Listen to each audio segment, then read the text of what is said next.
Welcome to the Irn-Cru podcast, the American football podcast made in Scotland by NFL lovers, and we are live from the committee rooms, number 9. This is Super Bowl Sunday. This is the climax of the season, and this is your Super Bowl preview crew. I'm your host, Keith McGinty, and I'm delighted to say that we've made it after 272 regular season games, 12 playoff matchups, and 12 hours of Sky Scanner following a flight from Japan to Vegas. We are finally at the apex of the season. The two best teams will battle it out tonight in Sin City. Mr. Showtime versus Mr. Irrelevant. The battle-weary old Warrior Chiefs versus the upstart with something to prove in the 49ers. To help me talk through the highlights of Super Bowl week, I'm joined by two of the finest crew members. His team's not been at the big dance for almost 30 years, but he's still here in his finest. It's Dan. Dan, welcome to the crew. How are we, man? I'm not too bad. I did hear you saying the best two teams, but we know it's no, but we'll just go with the two teams that have made it to the Super Bowl. I know the best two teams, but they've made it. The Ravens had their chance. I did. So the Lions. Never mind the Arrowhead Invitational. It's becoming the Super Bowl save the date for this guy. It's our very own Big Chief, Studs. Studs, welcome. How we doing, guys? Looking forward to tonight. Nice early start. Hopefully see the game. How's the nerves? I'll start to build. Definitely start to build. Aye. So I think the closer we get, Dan sending me TT's updates on the Sky Scanner. Started a few butterflies last night to make sure she's there for our guy, you know. But I'm getting nervous now. So as we said, we are live in committee rooms. It's looking fantastic. We've been here a couple of times for Red Zones, Studs and I, and it's brilliant. I want to say a wee thank you to Matt and the guys for making us feel very, very welcome here and inviting us in. To Craig for actually reaching out in the first place. So we hope you guys have a fantastic night. We're very much thanks for it. I know. We've got a screen there and then Screens everywhere. There's one right above us, but I'll give you a second neck. Look at that. If you're watching the game throughout Scotland, let us know where you watched it, who you watched it with. We'd love to see your pictures of your setup. So get in touch, fire them into the crew at Irn-Cru on X, Instagram, Threads, wherever it is. So we'd love to see how you're getting on there. It's been a long season. It's blown in. It's been a long season, but a quick season at the same time. It's as if I remember joining the crew back on pre-season. We're doing the previews, and that feels like as if that was about 5 minutes. Like, whoa. It doesn't feel long ago. No, that's not at all. The previews and then just the season's absolutely flowing through. Well, we are live. This is surreal surrounding for us as well. Really look forward to this. Hopefully doing more of these, especially next season. And I'll be better to put the camera and not the screen all the time. Let's get started with a kick-off question. We always want to start off with the kick-off question. And tonight's kick-off question is, we've been talking all year about the Hollywood scriptwriters and what they've done for the NFL this year. It really is. It's just amazing. You couldn't make it up. But you've been hired to join the crew in the scriptwriting room.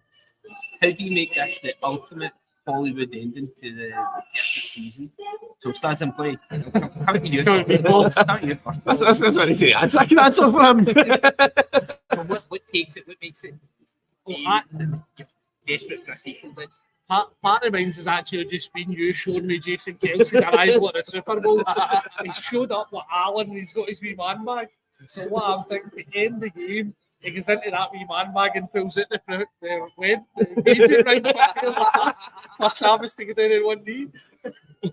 He's spoiling it there. He's wanting to go his way. He's not wanting to spoil any spoilers here. I think I would be pretty good. I think that would be hilarious. How we get there on the field? Through the middle of the pitch or something? She's going to be in with the family and with Mama Kelsey and Jason in one of the 1 million boxes. I'd say I seen that Kelsey paid was like over $1 million, so the two families can be together. So if Taylor Swift's family or his family are going to be together, it's paid over $1 million or something like that to my booth. Wow. So they can all be together. They're all going to be together, so again, it's an ideal opportunity. If he wins it, I'm going to add to that. I'm going to go Empire Strikes Back, but the ultimate twist on there. she's going to say no. What's actually going to happen is Jason's actually going to propose to her. I thought you were going to say she's going to turn around and say, I am your father. We're off to a good start. You tell her beers are flowing. Dan, what about yourself? What's your Hollywood ending to? I know I haven't obviously been a very neutral in this game watching. I mean, I just want to see a good game, and I think any Super Bowl that finishes with a walk-off field goals is the best way to end. I think, obviously, Studs will disagree, doesn't want to get to that point. He wants his team to win by several scores by the time he gets to it. I'm just making sure you've not turned into stew. I just for me, it's one exciting game. We're exciting. And I don't want to start fourth quarter and the game's already done. You want it to go right to the wire, and a walk off field goal to win it. Either way, I don't really care who wins it, but I want that kind of nerve wracking end to the game where either somebody scores a field goal to win it or misses it to lose it. I think that's a Hollywood ending for me. When you mentioned Stu, we'll get Brian and Stu here with us in spirit. Miss you guys, Scott, Pat, Liam, Kev, everybody. Gav. Everybody, the crew, thanks very much for your hard work this year, guys. I miss you all. Look forward to next year. We will all get together to celebrate it. We'll make it back here, but this time next year. It's been a while here. I think for a proper Hollywood ending, I still think a kick-off win.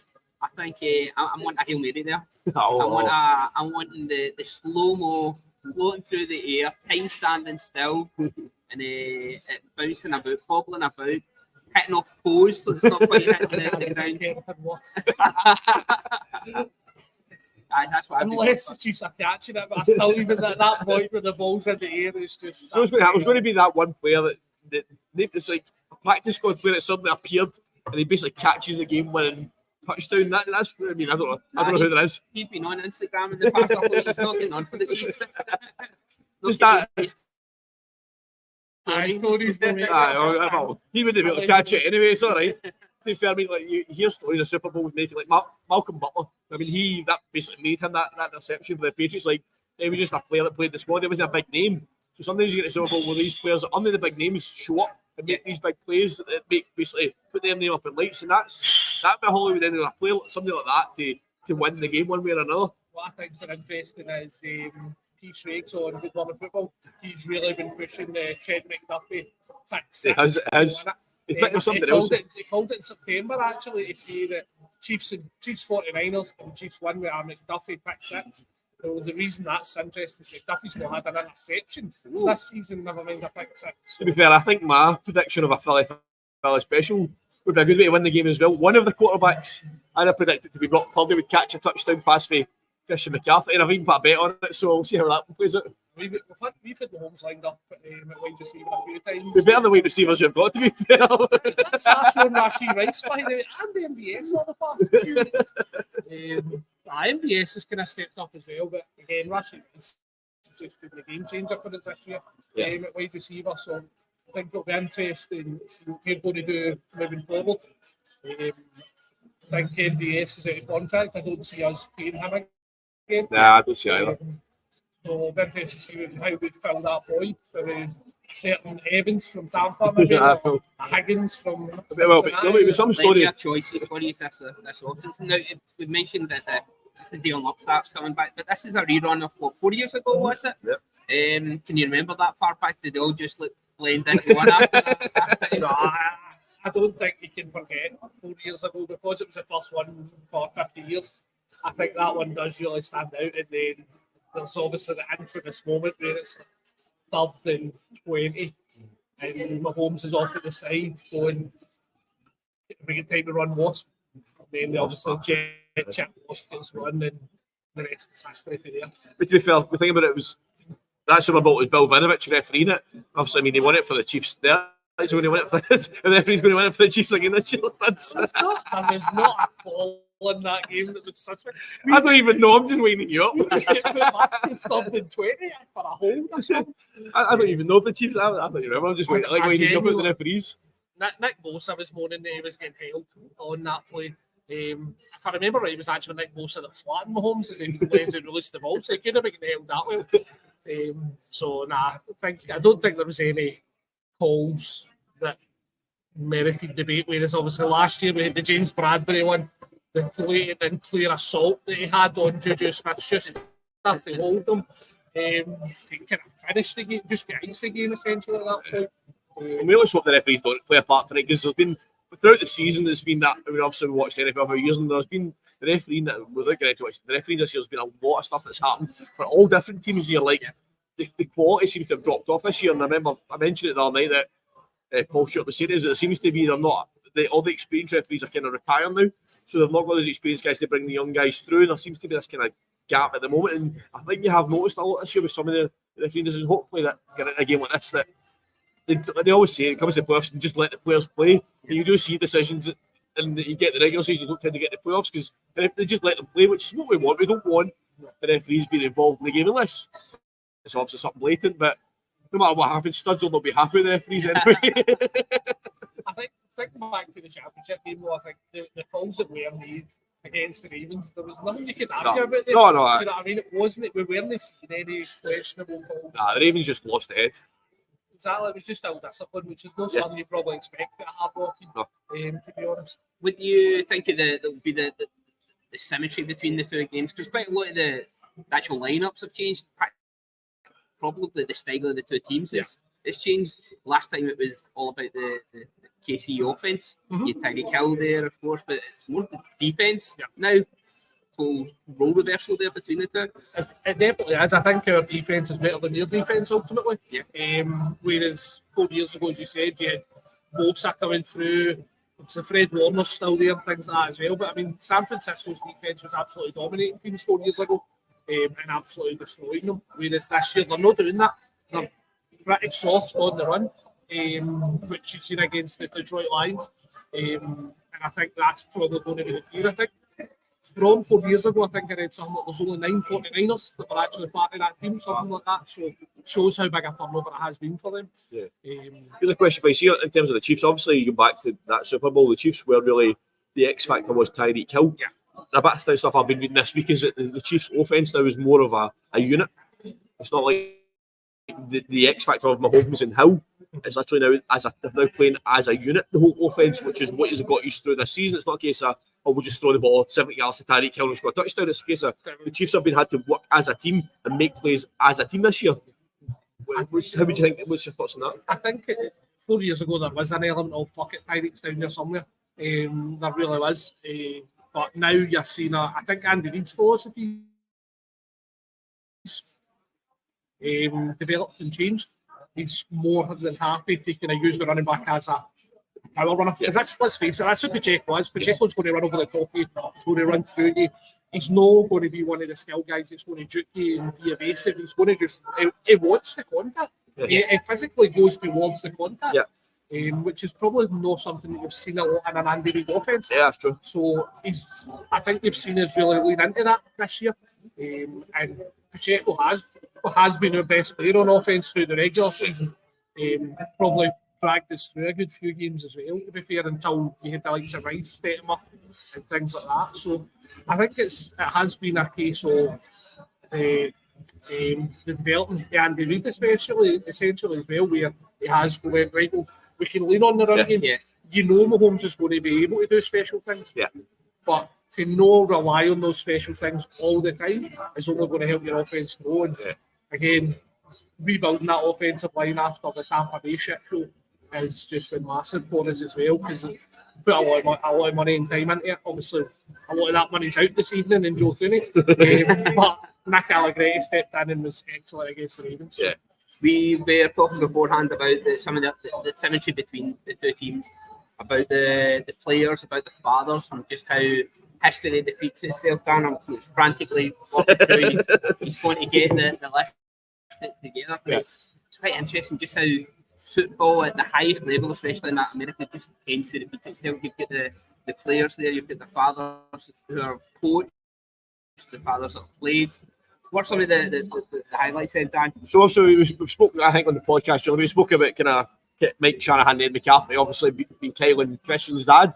But another two things that we picked up on tonight is that for the 98 Super Bowl Broncos team, you've also got Brian Greasy, who was a quarterback for that Broncos team. He's a 49ers quarterback coach.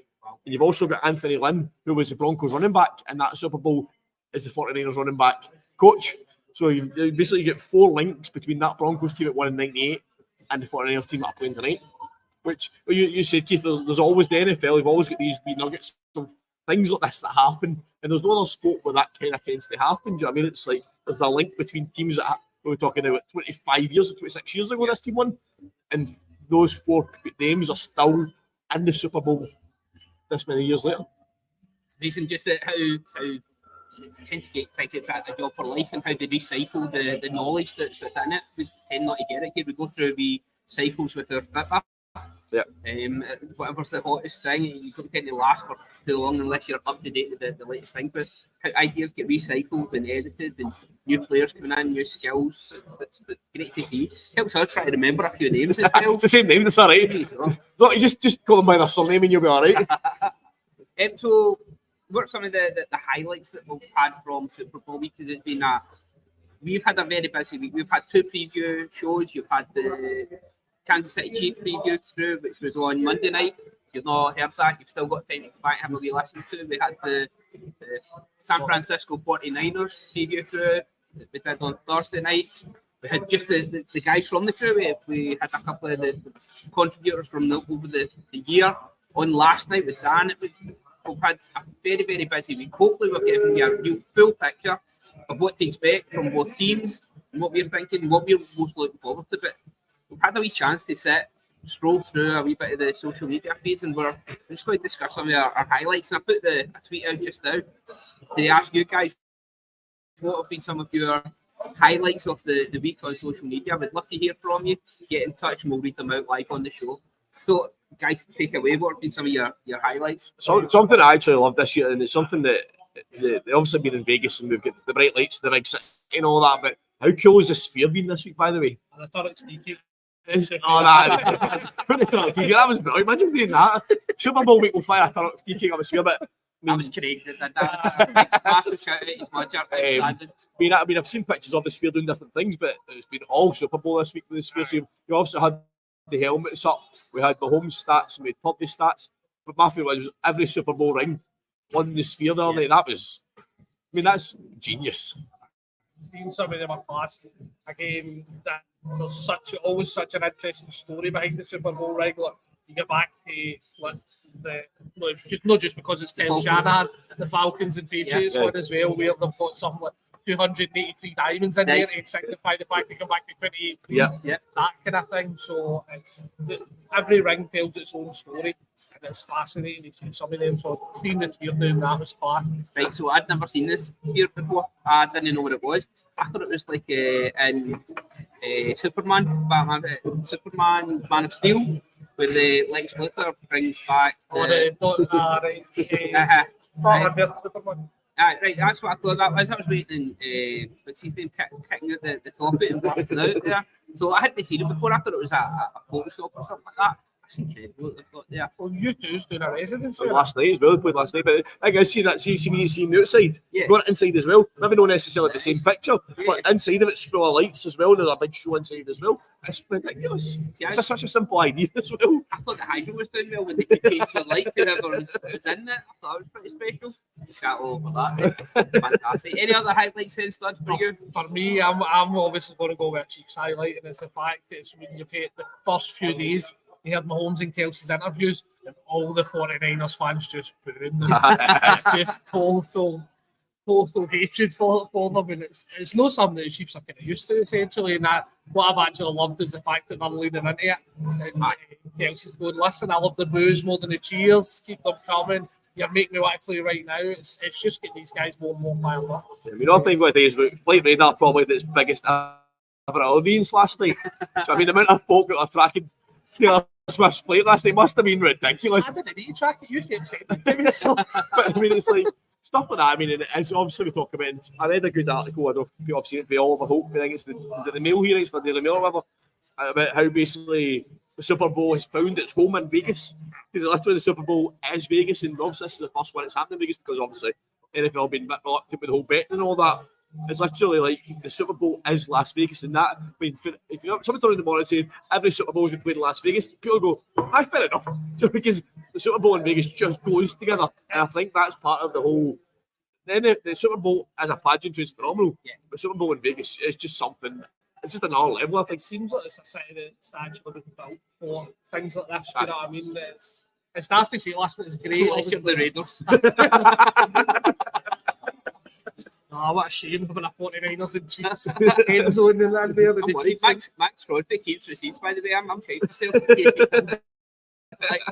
Listen, somebody's teabagging Max Crosby's locker right now. Probably Travis Kelce. It don't even matter what side it's for. We call him Facebook. Go in, see you're a Chiefs player and you find out what Max Crosby is, you'd probably post it on it, wouldn't you? Oh, and you just leave it for next season. You would post it just in the back of the door. Are we 40? Aye. But Vegas, I think, is built to host the Super Bowl. No, it's the fair side of the pond. It's obviously a bit different because it puts the time back a wee bit. Like the Miami one being a wee bit earlier a couple of years ago was great. Yes. Because you're not then 4 a.m. shot. It's, albeit I know it's only maybe an hour or something like that. But I think it's good as well to get it moved around the country. It gives all the fans. So I can kind of see both sides. Vegas is built for it. There's no denying that. The whole pageantry we're seeing this week's been phenomenal. Radio Rose looked fantastic in all the different clips.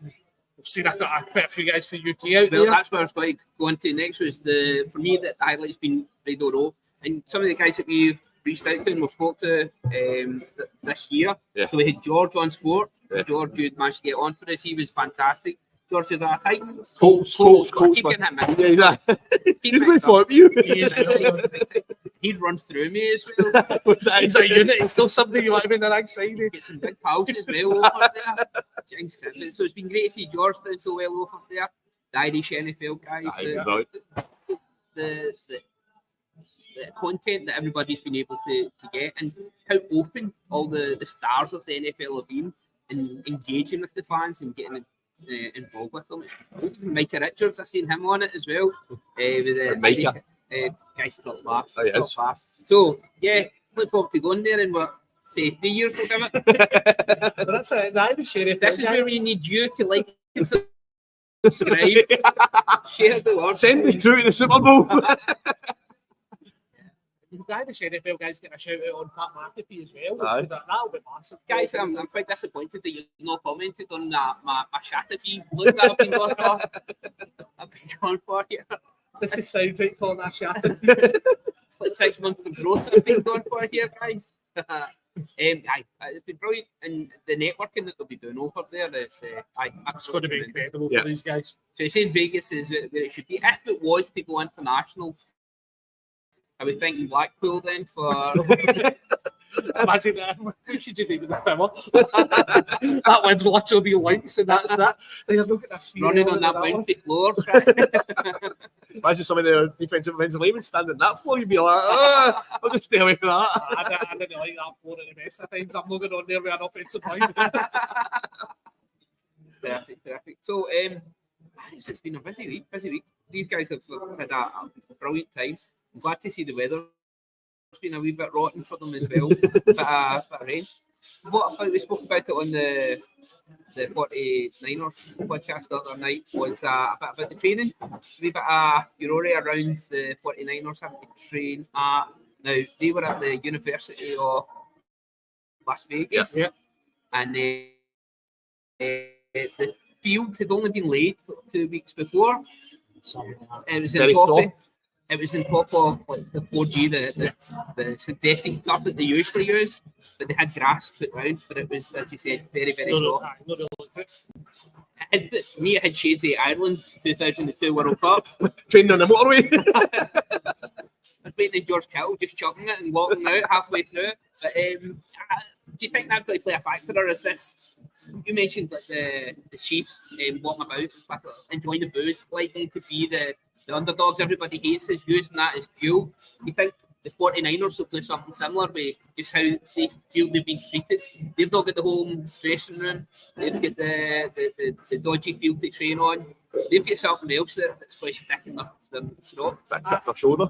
I think it could work both ways. And they said, I think if they get beat, I think it's going to be, we were putting this field and it's going to be the whole, they steal the rocks and they cry, baby. Do you know what I mean? So But I think it could go that way. But also, you could see the fact of, you could use it as fuel. Do you know what I mean? And that's the last thing you want to do with any of these teams is give them, what do you call it, bulletin board material. Yes. Do you know what I mean? So that's the last thing you want to do with any of these teams.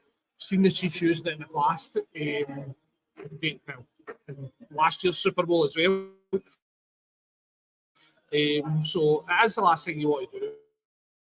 But it's something you see in our football a lot, is that whole siege mentality. Everybody's against us, so we're going to go and prove the point. It's that chip on the shoulder. And to be fair, you don't want to come to Super Bowl. You don't want a team to come in with that chip on their shoulder, because you shouldn't need extra momentum for an extra motivation for a Super Bowl. But just giving them that wee bit of something makes them come in and say, well, we've had a terrible week. We've trained on this terrible pitch. Whatever, blah, blah, blah. We're going to prove a point. Like you said, it could go either way. But who knows? It's going to be a fascinating game, but it'll be interesting to see. And I know the guys spoke about it in the podcast on Thursday. It's going to be about how quick the 49ers start for me. I mentioned it in our pod on Friday night as well. It's literally going to be the Chiefs got off to a fast start. I just don't see the 49ers coming back. If we do what we've done against the Ravens, where we've built that lead up, I mean, with the whole few weeks building up to Super Bowls about how game managers are a negative thing. I mentioned it in the Friday. Pat Mahomes is the best game manager in the NFL right now. He literally dominated the Ravens and then realised, well, you're not beating us on the other side of the ball, so I don't really need to do much. You just need to take time off the clock. That'd be proven with the offensive weapons. They've been substandard at times this year, yet they're still at times most of the season. On the flip side, that the problem the Chiefs are going to have is that the 49ers get ahead. Yes. I mean, the 49ers are ultimately a team that's built on to get a lead and defend that lead. And if you mentioned, I know I've joked all season about the Chiefs' wide receivers not being up to the level they should be. If the Chiefs need to come out and have to throw the ball, that can become a problem, because the 49ers will just give the ball to Christian McCaffrey all day. The Chiefs then need to come up with a plan of, we now need to go to the air. You can't throw the ball to Travis Kelce every single time. So I think if any team gets a 2-score lead, the other team's going to find it hard to come back, no matter which way that goes. Because of the way both teams are built. You see the Chiefs' defence this year, the Chiefs can build up a lead, their defence can be slightly, not relaxed to an extent, but the defence can get out and focus on playing their game, because they know that, you know what, if the 49ers get throughs, we've got a 2-score lead. So the defence, the pressure comes off them. It's a tight game, the pressure's then on the defence. So whatever team builds up, if any team at a point, going to go paddy power here. If a team gets 2-score of a lead, I think they'll want to win it. But that depends on that. I mean, we've seen teams having almost 3-score leads or 4-score leads losing Super Bowls. Sorry, Falcons fans. But anything can happen in the Super Bowl. But I personally feel that if any of those two teams gets up by 2 scores, by 2 scores, I mean by 2 touchdowns, and the other team's going to find it hard, I think, to come back into the game because of the way both teams are set up. I think it depends when that happens. Yeah. It all boils down to the fourth quarter tonight, as it has done many times throughout this season for these teams, and they're just, I don't think they'll be, unless it's 3 or 4 scores, then I don't think the game's out of the question. Look at the Chiefs this season. Look at the Chiefs in the playoffs this season. So what have you had? Fourth quarter, like, who did you play in the first round of the playoffs? 0 points. Then you played, who did you play?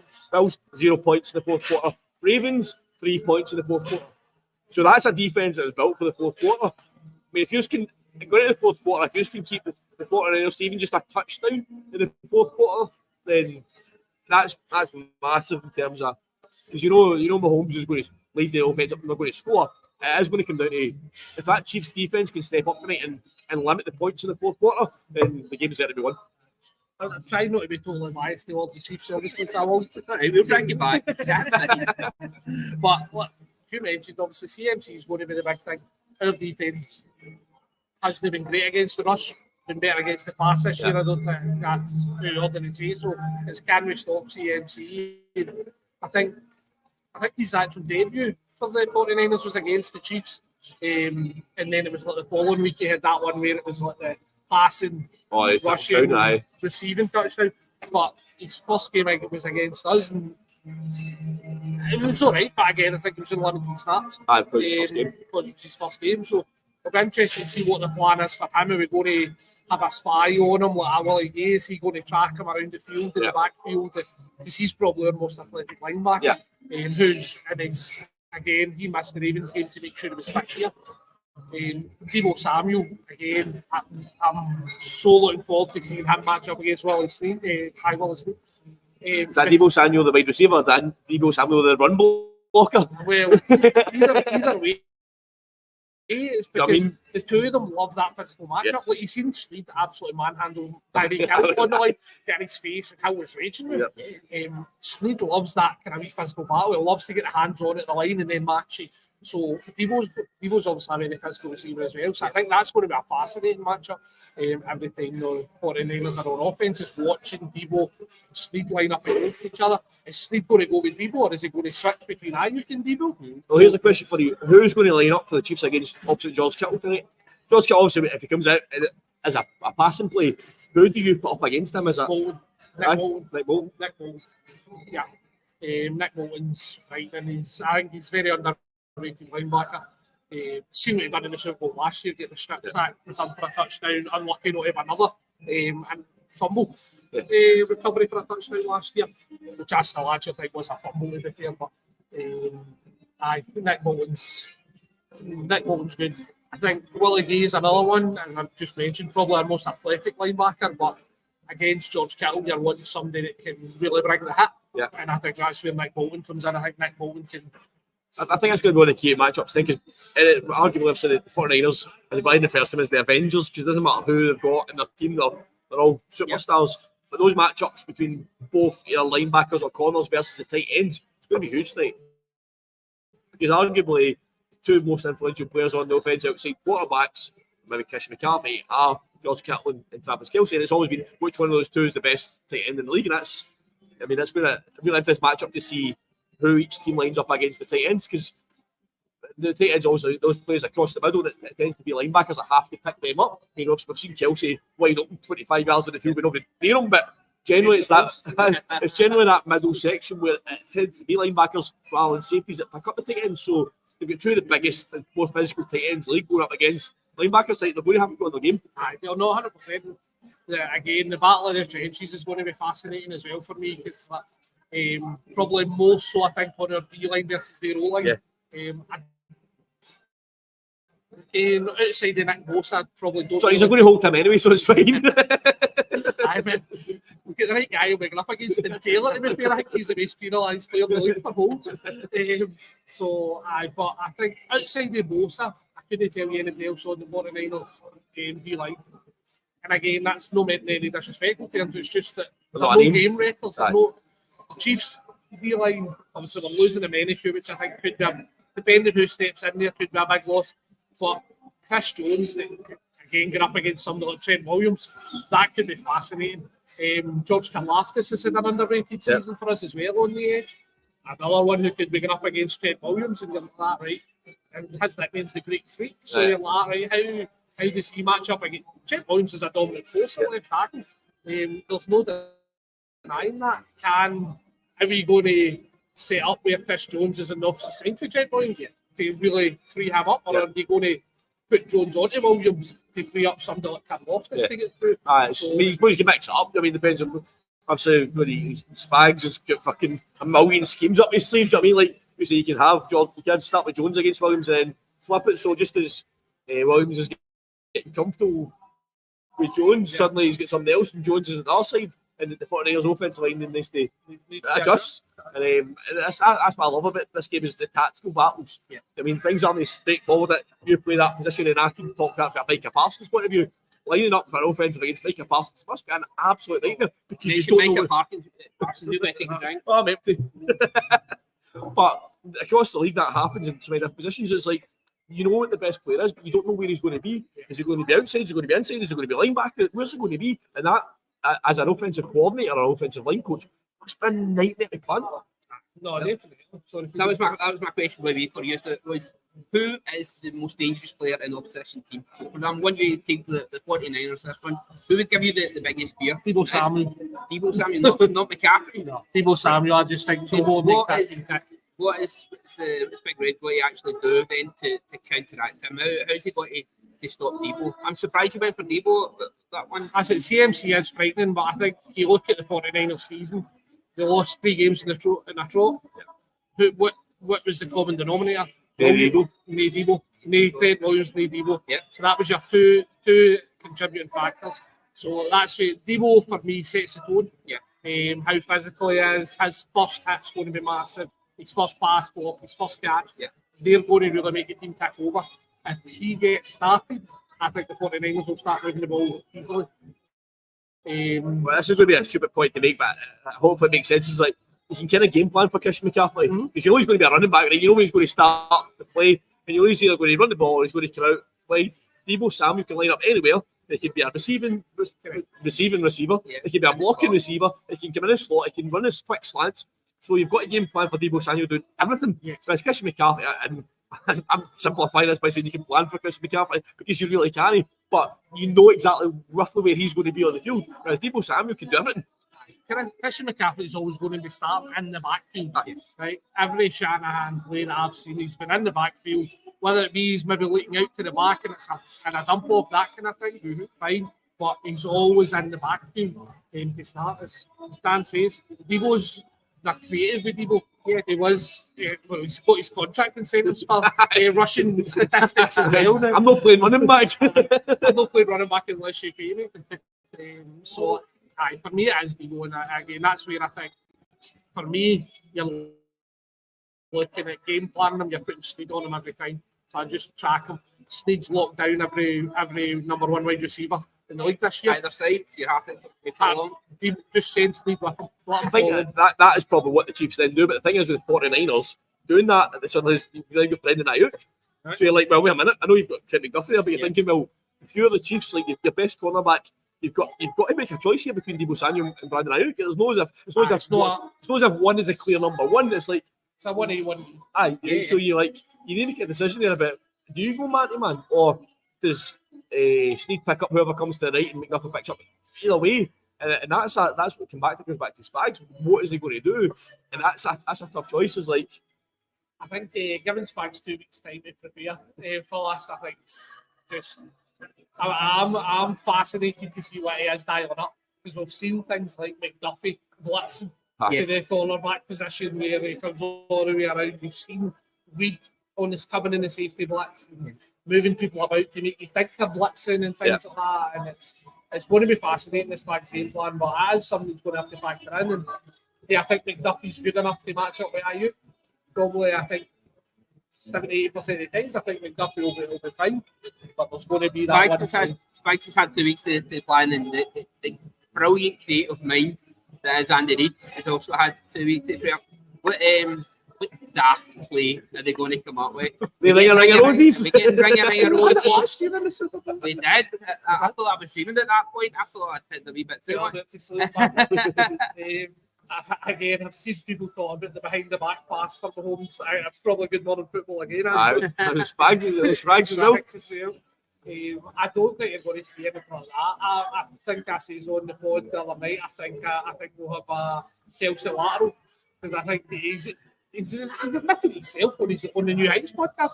He's always looking for it. It's literally. But what in Germany, didn't it? Was it him? But the play worked. All it was the defender just like. I'm surprised you don't see more of that in the NFL. Because I know players are dialed up to be certain ways, right? But how many times as a wide receiver, you've got to be clear thinking, just lateral, because there's a guy there. Do you know what I mean? But also, it needs that both players to be on the same wavelength, but they happen. It'd be fascinating to see one like we seen against the Bills for Tony, because that was the just a lateral. They drop that one. I don't know, it was just offside. It would have been no problem. But it wasn't even that. It was the fact it was a perfect spine. It was literally, you've seen that ball. It was the perfect play. It was after the snap. Aye, after the snap. Right, so focused on the Chiefs here. What about then? I mean, the plan for the 49ers. Who in the Chiefs should they be fearing, and who should they be game planning for the most? And I've said it throughout the season, the Chiefs are run on, you mentioned Pacheco, but it is all Pat Mahomes. That offense is Pat Mahomes. I mean, and I made the point several times, and it's about the Chiefs have got that elite quarterback with that, and without being disrespectful, that average wide receiver core. the wide receiver. They don't have that elite player in their wide, which you hope obviously certain players come next year from Tampa Bay to fill that space.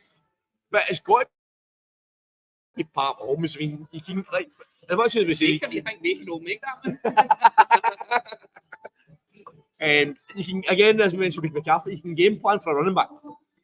Obviously, there'll be different factors that come into play. So the 49ers can kind of game plan to an extent for Pacheco, whether you put a spy on him, whether you whatever. You can't game plan for Pat Mahomes. He just can't. The guy just does some ridiculous stuff. I mean, you think, all right, we've got him. Suddenly the ball's in the end zone. You're like, how? The ball, he was there, we had him. Yeah. And the ball's, I mean, his sidearm passes, his jump passes. He's an underrated scrambler as well. I mean, that's another thing people don't factor in is the fact that Pat Mahomes can run.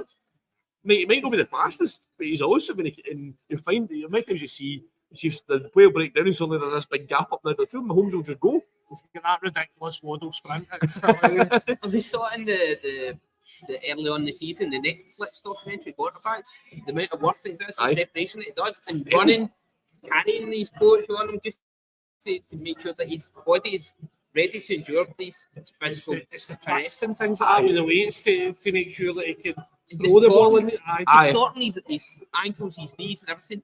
And that's what we saw in the last game there. But we thought he was down, and he twisted and get out and managed to make a play. That back quarterback was his personal trainer. He's at that gym, and you're just like, it basically puts his body through things that the average parent wouldn't even think of. I mean, it's like, you wouldn't even think to try and make your body do that, but he is doing this, and it's as if he's preparing for every eventuality. No matter what happens on that field, in his mind and his body, they're ready for it. And that's just the sign of an elite quarterback to even think about doing that. I mean, you see the flick plays that quarterbacks come up with sometimes. I mean, it's like they somehow escape the sack and get it. But Mahomes seems to be prepared for every eventuality. And it's just like, you can throw 10 guys at him, you get in a huddle, and he'd come out the middle, the guys relying on a pile, and throw a touchdown pass. You're like, how? But he's in the mindset where he's prepared for everything that can happen in that field. He knows in his head, this could happen, so I'm going to do it. So what's Shanahan going to do? How does he keep him in the pocket? Because as soon as he gets out of the pocket, that's when he's extending a play. That's when it's the improvisation. Yes. That's when Kelsey's changing his routes. That's when Rashid Rice is starting to change. That's something with the Chiefs wide receivers and Kelsey to an extent as well. Is when they see the play break down, it's as if they can just basically do what they want. It's like backyard ball. That's pretty much what it is. It's like you've obviously got things when there's a blitz and the receivers don't want to hear blitz to change their route or whatever. Whereas as soon as Mahomes gets outside the pocket, it's as if it's like, right, just get open. Yeah. Do you know what I mean? It doesn't matter where on the field you are. Just you get open and I'll find you. Just run wherever the space is, just run it a space. And that is that, as I say, if you're the 49ers, you've got to keep him in the pocket. Yes. Because the pocket is where the scripted play is. Yes. As soon as he's breaking that, again, it's easier said than done. As we've just spoke about. So, but if you're Kel Shanahan or who's the piece? I don't even remember. Mind blank. I just remember should have our tabs up. I see we're not having our own screens in front of us. We'll come back to it. But that's what the DC should have been game planning for the last 2 weeks. Yeah. You can only plan for so much. That's the thing. You can only plan for so many things to happen. Steve Wilkes. I was going to say Steve Wicks to be fair, but that's John Wicks now. There's only so many things you can plan for, and that's why your D on both teams, the D needs to be aware of things that happen that are unusual. Mm-hmm. And in these are the type of games where anything can happen, and it could be a Mahomes scrambling, throwing a pass. Yeah. When you're expecting it to be, I mean, who's his player here? And he actually was in the air, out of bounds, and he threw the pass for the touchdown. So he wasn't actually out of bounds because he was still in the air. But he was he jumped and he was going out of bounds and he threw the pass. There was a Tampa Bay one, obviously, where he was side, full on horizontal, and he threw the pass, and it was Darryl Williams that hit his face mask and he dropped it in the end zone. I was like, good day. That was, again, similar to what I said about Kelsey with Tony. You're just like, that's a play we're talking about forever. Aye. Even though the Chiefs were getting more out at that stage. Yes. But that's still, even though Bucks won, the output, if he catches that, you're literally saying that's the top point of the game. Yep. That's throw where Mahomes was like Superman, he was horizontal, and he's got the playoff. Do you know what I mean? So, that one, he literally is in the air. If 1 foot touches again, he's out of bounds. He's actually in the air, off the field, throws a pass. Just like you can't prepare for stuff like that. The thing is, he's been doing it for his first full season as starter, where he's You've got 3 Broncos linemen chase them down, and he just does that wee left-handed pass to try to kill and gets the fuck down. It's the whole passes as well. It's just So that comes to your baseball background, just that being able to throw the ball with accuracy. We've spent a lot of time talking about Pat Mahomes, and rightfully so. The guy's incredible. Future superstar. He's got 28, and he's 28 just 4 Super Bowl, 1, 2 already. This is ridiculous. This could be a bit. What about the other end of the spectrum then? Mr. Irrelevant. Let's talk about him. this. For a guy to come last in the draft and not much expected from him, to oust Jimmy Garoppolo and Trey Lance, and he's first full season with the 49ers.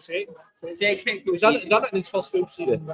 Right? So the guy is pretty special. And if he not got injured last year, I think this would have been the match that would have been watching last year. I think that would have been the one. They just got McCaffrey through then. They were starting to become the Avengers. This is at them now. They know that there's something to prove. This is their time. If they don't capitalise on this tonight, then their shot could be gone. We talk about the Bills. Bills window being The closed. Bills window, the San Francisco 49ers skylight might be shutting if they don't get this over the line just now. We talk about the amount of players that got the entering free agency. Brandon Ayuk's in a contract here. Yep. They will do a deal with him. They've still got Mr. Irrelevant on a cheap contract. It's another 3-4 years. I think they've got him.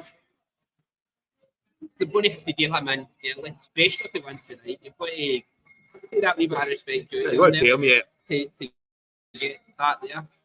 What have you made of him? And I don't know if you've seen much of his interviews this week. The guy just seems so down to earth. Yep. My oldest son's he loves Christian McCaffrey, so he's a 49ers fan. He'll be sitting at home watching just now with his McCaffrey top on. He's ready to go. I'm coming home to watch the game with him. Looking forward to it immensely. What is it about this Brock Purdy guy who has just talked about how football doesn't define him? He's got his faith, he's got religion, that's fantastic. But he realises that he's done it to play football, and it's not going to be defining of him how he does. It's kind of a breath of fresh air. It's not coming out with all this hype that he's going to be the one, he's going to be the man. I kind of take a wee bit of a liking to him. I can see why Stu from the crew is such a big fan of his. What do we make of him then this year? Have you seen much of his tape this week? What I think is really interesting, this is something that I think it was mentioned on the 49ers pod the other night, is John Lynch at a press conference, I think it was last week, the 49ers GM, where Kel Shanahan came to him and said, so basically they had just paid Jimmy G, they just mortgaged the house to get Trey Lance. Yep. And then in camp, and Kel Shanahan comes to John Lynch and says, by the way, Brock Purdy's going to be our quarterback. You're just like, and John Lynch is a bit Kel Shanahan, he's got the confidence and he'll tell me straight how it is. So he's like, I've just paid Jimmy G, I've just mortgaged the house and Kel and Trey Lance. My head coach is telling me Brock Purdy's the best of the three of them. Last guy. Do you know what I mean? It's like, we've just drafted him the last in the draft, and you're telling me he's going to be our quarterback. That's confidence.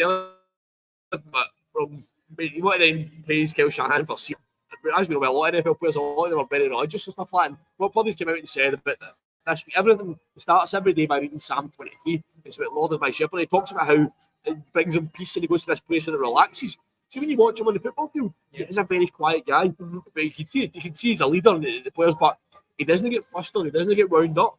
And obviously, he brings that down to doing that every day. And I think that's the difference between Pat Mahomes, that works for him, is a very emotional guy on the field. He gets in people's faces. When things go well, he's shouting. Things don't go well, he's shouting. Whereas Purdy seems to just be relaxed and very unassuming and very irrelevant. Do you know what I mean? But that isn't that.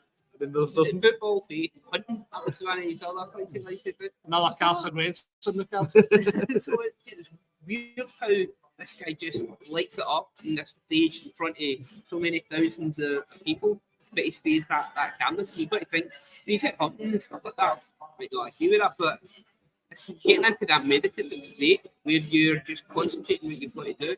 The great sports people of the world, Tiger would always do it.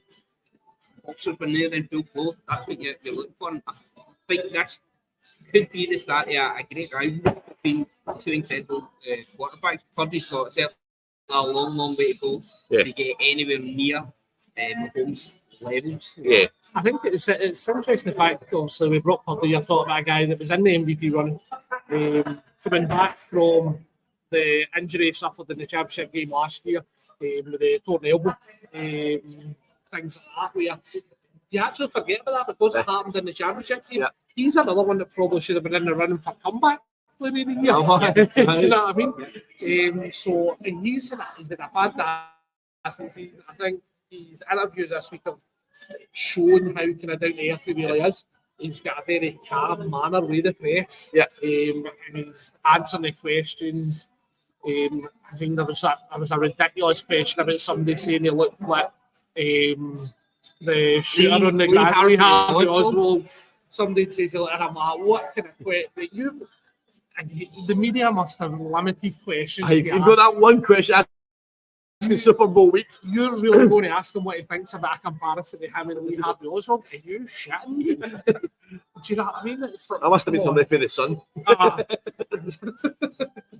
I'm labeling no papers on that one. Look forward to seeing Purdy getting away 2 throws in the face half a second. At least he likes his target.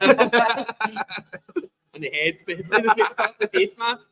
Well, what worked in the playoff game, didn't it? Well, I had to have a lion's face, but it worked.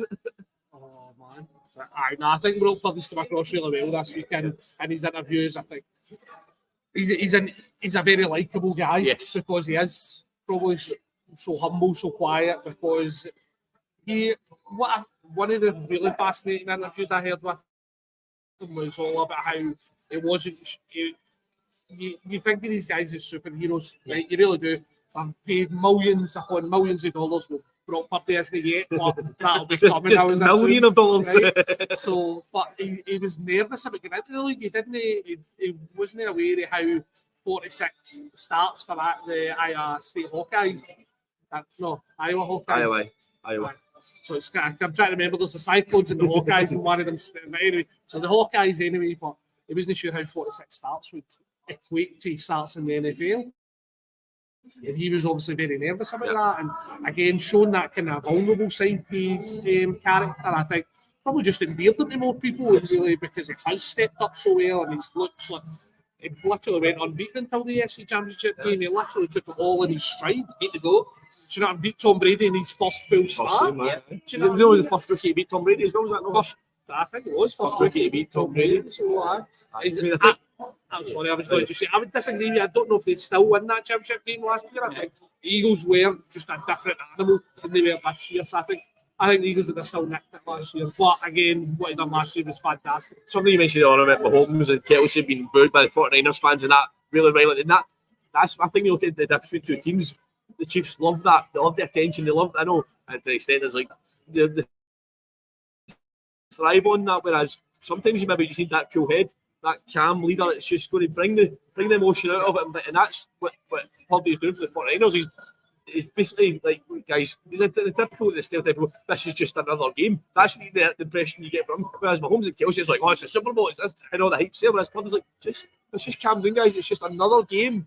It's just, and that's the difference, and that's what he sees. I mean, that's with Mahomes, because obviously he has done this all before.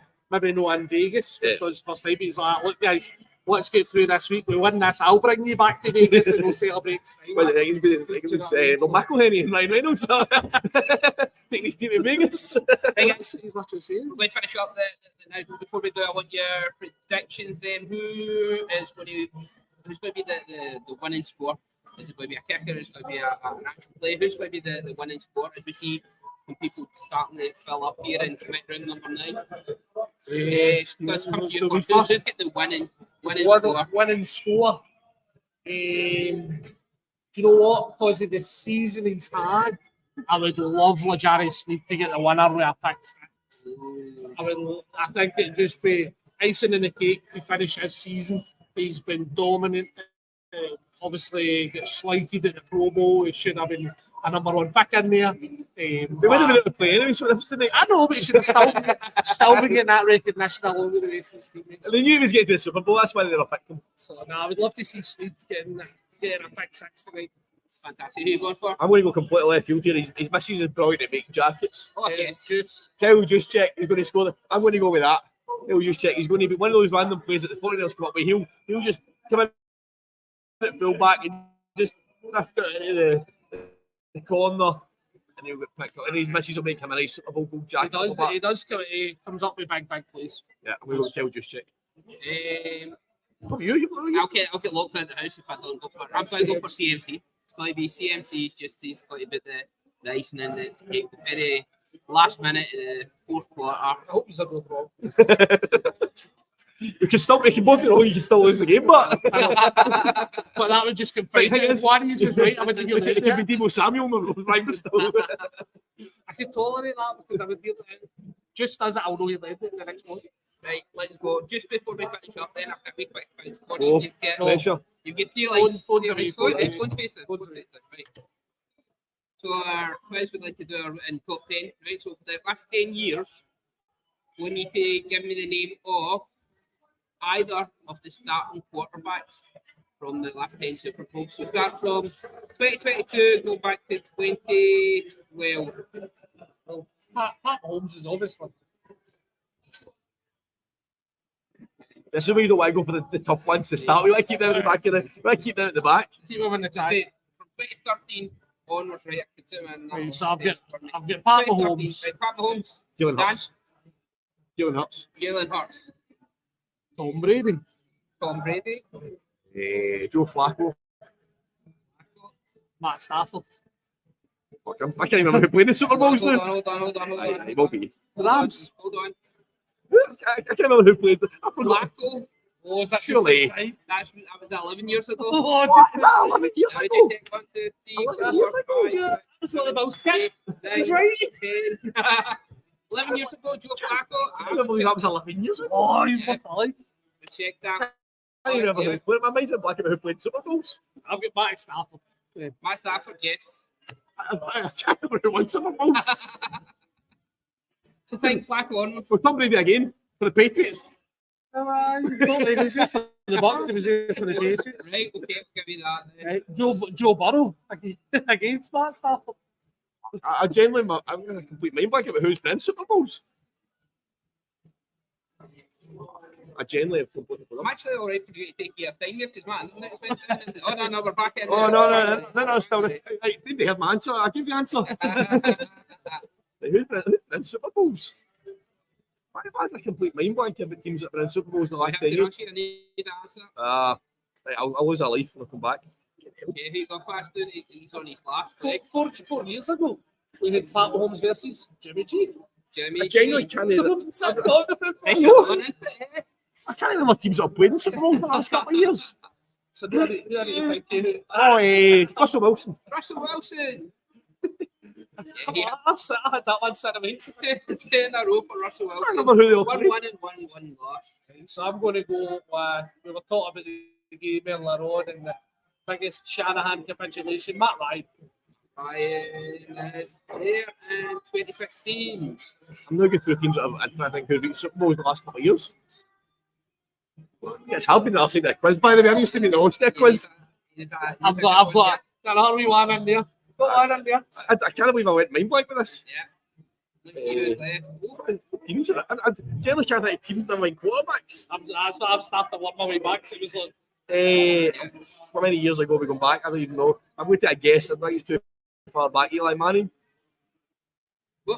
What Manning was that? Peyton Manning. Peyton Manning is correct, yes. that was one of the ones I had on my laptop as well. Just to steal on that, on that note, then, another one. I believe it was Peyton Manning's Broncos beat Cam Newton's Carolina Panthers. So that would be So I've got another one. Cam Newton there. I've got another one. Nick Foles. Nick Foles for the Eagles. Big D. 2017. Yep. Well, that's fine then. Philly. The last time the Rams were in the Super Bowl, they were headed by none other than Jared Goff. For the win. How many left?